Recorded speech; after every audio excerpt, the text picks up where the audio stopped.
अस्सलाम वालेकुम, आप देख रहे हैं 39 न्यूज़। नजर डालते हैं आज की न्यूज़ पर।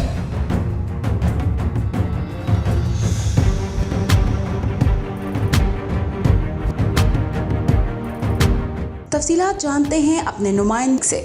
जी, शेखुपुरा डिप्टी कमिश्नर राना शकील असलम ने additional deputy commissioner revenue Sarmad Taimur के हमरा जमील टाउन, मोहल्ला रहमानपुरा, कानियावाला, तस्वीर महल रोड और फैसलाबाद रोड समेत दीगर इलाकों का दौरा किया और इलाके में सीवरेज सिस्टम का जायजा लिया।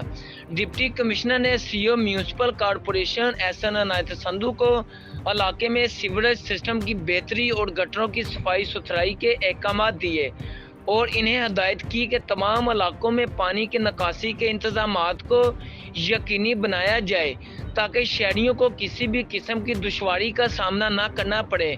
इस मौके पर मीडिया से गुफ्तगू करते हुए डिप्टी कमिश्नर राना शकील असलम का कहना था कि वज़ीर आला पंजाब सरदार उस्मान बुज़दार की हदायत के मुताबिक मुख्तलिफ इलाकों में सीवरेज सिस्टम का जायज़ा लेने का मकसद शहरियों को बुनियादी सहूलियात की फराहमी को यकीनी बनाना है। जी, Mudassar Shabbir Khan, bureau chief 39 news, Sheikhupura.